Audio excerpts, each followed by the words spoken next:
Friends, welcome to my channel SajuS TastelanD. എല്ലാവർക്കും പുതിയൊരു വീഡിയോയിലേക്ക് സ്വാഗതം. ഇന്ന് നമുക്ക് നല്ലൊരു പായസം എങ്ങനെയാണ് ഉണ്ടാക്കിയെടുക്കാമെന്ന് കാണാം. ഞാൻ നുറുക്ക് ഗോതമ്പ് വെച്ചിട്ടാണ് ഇത് ചെയ്തെടുക്കുന്നത്. ഒരു പ്രത്യേക രീതിയിലാണ് ഞാനിത് ചെയ്തെടുക്കുന്നത്. അപ്പോൾ അതിനായിട്ട് ഞാൻ 1 കപ്പ് നുറുക്ക് ഗോതമ്പ് എടുത്തിട്ടുണ്ട്.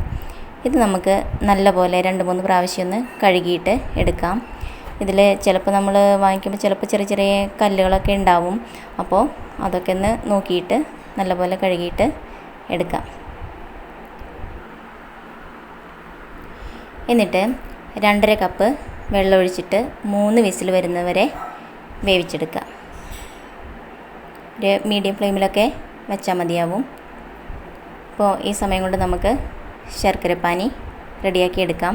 ഞാൻ നേരത്തെ തയ്യാറാക്കി വെച്ചിരിക്കുന്ന ശർക്കരപ്പാനി കുറച്ചിരിക്കുന്നുണ്ട്. അതുകൊണ്ട് ഞാനൊരു 4 ശർക്കരയാണ് ഞാൻ എടുത്തിരിക്കുന്നത്. ഇപ്പോൾ ഒരു 6-7 ശർക്കര വേണ്ടി വരും. ഇനിയിപ്പോൾ നമുക്കൊരു പാത്രത്തിലേക്ക് 1.5 ടേബിൾ സ്പൂണ് നെയ്യ് ചേർത്ത് കൊടുക്കാം. എന്നിട്ട് അതൊന്ന് ഉരുകി വരുമ്പോൾ നമുക്ക് ഒരു നേന്ത്രപ്പഴം ചെറുതായിട്ട് അരിഞ്ഞെടുത്തിട്ടുണ്ട്, അതുകൂടി ഇതിലേക്ക് ചേർക്കാം. എന്നിട്ട് നല്ലപോലെ വഴറ്റി നന്നായിട്ട് കുക്ക് ചെയ്ത് എടുക്കാം. നന്നായിട്ട് വെന്ത് കിട്ടണം, അല്ലെങ്കിൽ അതിനൊരു പ്രത്യേക ടേസ്റ്റ് ആയിരിക്കും ഉണ്ടാവുക. അപ്പോൾ നല്ലപോലെ വേവിച്ചെടുക്കുക. നന്നായിട്ട് തന്നെ ഇളക്കി അങ്ങനെ വേവിച്ചെടുക്കാം. അതിൻ്റെ കളറൊക്കെ നല്ലപോലെ മാറി വരണം. ഉടയ്ക്കേണ്ട കാര്യമില്ല കേട്ടോ, നമുക്കത് നന്നായിട്ട് വെന്ത് കിട്ടിയാൽ മാത്രം മതി.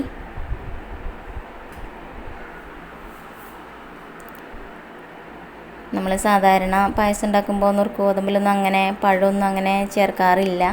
അപ്പോൾ ഇനിയിപ്പോൾ നിങ്ങളങ്ങനെ ചേർത്ത് ഉണ്ടാക്കിയിട്ടുണ്ടോ എന്നറിയില്ല. എന്തായാലും ഇതുപോലെ ചെയ്യാത്തവർ ഒന്ന് ചെയ്ത് നോക്കാം.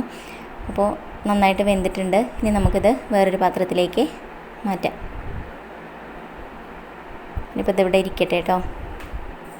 ഇനി നമ്മുടെ ഗോതമ്പ് നന്നായിട്ട് വെന്ത് വന്നിട്ടുണ്ട്, നല്ലപോലെ വെന്തിട്ടുണ്ട്. അടിയിൽ പിടിക്കുക അങ്ങനെയൊന്നും ഉണ്ടായിട്ടില്ല. ഇന്നിപ്പോൾ നമുക്ക് ഈ പാത്രത്തിലേക്ക് തന്നെ ചേർക്കാം കേട്ടോ. എന്നിട്ട് നമ്മൾ റെഡിയാക്കി വെച്ചിരിക്കുന്ന ശർക്കരപ്പാനി നമുക്കിതിലേക്ക് ഒഴിച്ചു കൊടുക്കാം. എന്നിട്ട് നല്ലപോലെ മിക്സ് ചെയ്തെടുക്കണം. കട്ടകളൊന്നും ഇല്ലാതെ നന്നായിട്ട് ഇളക്കി നല്ലപോലെ മിക്സ് ചെയ്തെടുക്കാം.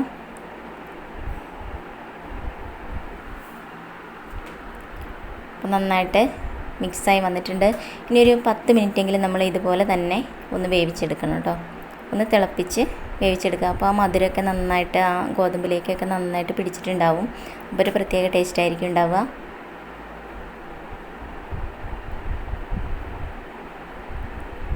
അപ്പോൾ നല്ലപോലെ മിക്സായി വന്നിട്ടുണ്ട്. ഇനി ഞാൻ 1 ലിറ്റർ പാലിലാണ് ഞാൻ ഈ പായസം തയ്യാറാക്കി എടുക്കുന്നത്. അപ്പോൾ കുറച്ചായിട്ട് പാല് ചേർത്തിട്ട് അങ്ങനെ കുറുക്കി എടുക്കുകയാണ് ചെയ്യുന്നത്. അങ്ങനെ തന്നെ ചെയ്തെടുക്കാനായിട്ട് ശ്രദ്ധിക്കുക. അപ്പോഴാണ് നമ്മുടെ ഈ പായസത്തിന് ഒരു പ്രത്യേക ടേസ്റ്റ് നമുക്ക് കിട്ടുള്ളൂ. ആദ്യം കുറച്ച് പാലൊഴിക്കുക, എന്നിട്ട് കുറച്ച് നേരം ഇളക്കി അതൊന്ന് വറ്റിച്ചെടുക്കുക. അതിനുശേഷം വീണ്ടും പാല് ചേർക്കുക. അങ്ങനെ തന്നെ നമുക്ക് ഈ 1 ലിറ്റർ പാല് നമുക്ക് അങ്ങനെ തന്നെ ചേർത്ത് കൊടുക്കാം.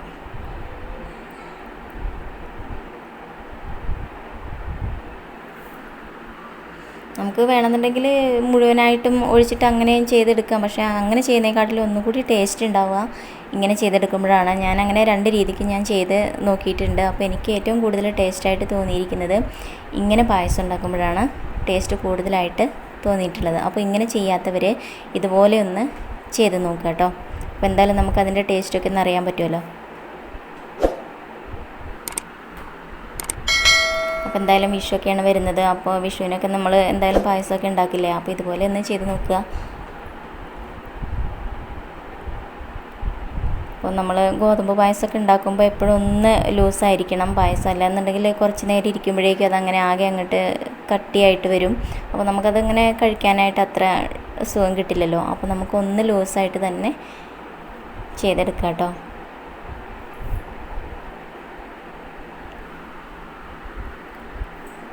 ഇനിയിപ്പോൾ ഈ സമയത്ത് നമ്മൾ നേരത്തെ തയ്യാറാക്കി വെച്ചിരിക്കുന്ന പഴം വേവിച്ചത് നമുക്കതിലേക്ക് ചേർക്കാം. അപ്പോൾ അതിന് ശേഷം പായസം ഒന്നുകൂടി തിക്കാവും. അപ്പോൾ കുറച്ച് പാൽ കൂടി ഒഴിച്ചിട്ട് നല്ല പോലെ ഇളക്കിയിട്ട് ഒരു മീഡിയം ഫ്ലെയിമിൽ തന്നെ, അങ്ങനെ ഒരുപാട് നേരം തിളപ്പിക്കരുത്.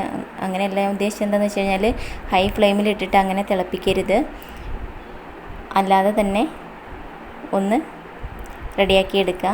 കുറച്ച് ഏലക്കായ പൊടിച്ച് നമുക്കിതിലേക്ക് ചേർക്കാം കേട്ടോ. ഞാൻ പഞ്ചസാര ചേർത്ത് പൊടിച്ച് വെച്ചിരിക്കുന്നതാണ് ചേർക്കുന്നത്. അതുപോലെ തന്നെ കുറച്ച് ജീരകം പൊടിച്ചത് കൂടി ചേർക്കാം. ചെറിയ ജീരകമാണ്, അതൊന്ന് ചൂടാക്കിയതിന് ശേഷം പൊടിച്ചിട്ട് ചേർക്കാം. ഈ ടൈമിൽ നമുക്ക് സ്റ്റവ് ഓഫ് ചെയ്യാം കേട്ടോ. അതല്ല എന്നുണ്ടെങ്കിൽ ലോ ഫ്ലെയിമിലേക്ക് വെക്കുക. എന്നിട്ട് നല്ലപോലെ മിക്സ് ചെയ്തെടുക്കണം. ആ ജീരകത്തിൻ്റെയും ഏലക്കായുടെയൊക്കെ ആ സ്മെല്ല് നമുക്ക് ശരിയായി കിട്ടണമെന്നുണ്ടെങ്കിൽ ഇതുപോലെ തന്നെ ചെയ്യാം. ലാസ്റ്റ് ടൈമിലൊക്കെയാണ് അത് ചേർക്കുക കേട്ടോ. നമ്മളെല്ലാവരും പായസം ഉണ്ടാക്കുന്നവർ തന്നെയാണ്, പക്ഷേ ഇത് അങ്ങനെ അറിയാത്തവരും ഉണ്ടാവും. അപ്പോൾ അവർക്ക് കൂടി ഒന്ന് ഉപകാരമാവുമല്ലോ. അപ്പോൾ പായസം നന്നായിട്ട് കുറുകി നല്ല പാകത്തിനായി കിട്ടിയിട്ടുണ്ട്. ഇനിയിപ്പോൾ നമുക്കിതിലേക്ക് അണ്ടിപ്പരിപ്പ് മുന്തിരി കൂടി ഒന്ന് വറുത്തിടാം.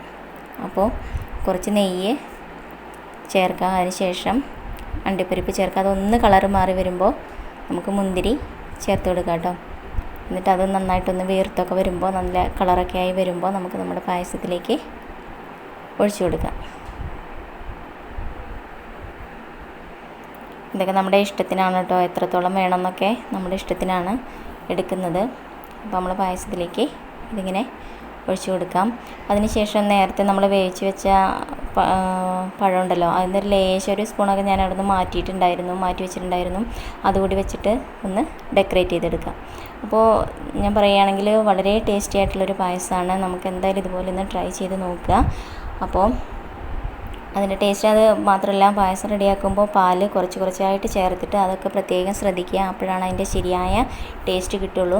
അപ്പോൾ വീഡിയോ ഇഷ്ടമായാൽ ലൈക്ക് ചെയ്യുക, ഷെയർ ചെയ്യുക, കമൻറ്റ് ചെയ്യുക. മാത്രമല്ല ചാനൽ സബ്സ്ക്രൈബ് ചെയ്യാത്ത എല്ലാവരും ചാനൽ സബ്സ്ക്രൈബ് ചെയ്യാൻ മറക്കരുത്. തൊട്ടടുത്ത് കാണുന്ന കുഞ്ഞു ബെല്ല് കൂടി ഒന്ന് എനേബിൾ ചെയ്യണേ. എങ്കിൽ മാത്രമേ ഞാനിടുന്ന വീഡിയോസുകളെല്ലാം നിങ്ങൾക്ക് അപ്പം തന്നെ നിങ്ങളുടെ ഫോണിലേക്ക് കിട്ടുള്ളൂ. അപ്പോൾ ഇനി പുതിയൊരു വീഡിയോയിൽ പുതിയ റെസിപ്പിയായിട്ട് കാണാം. Thank you. ബൈ.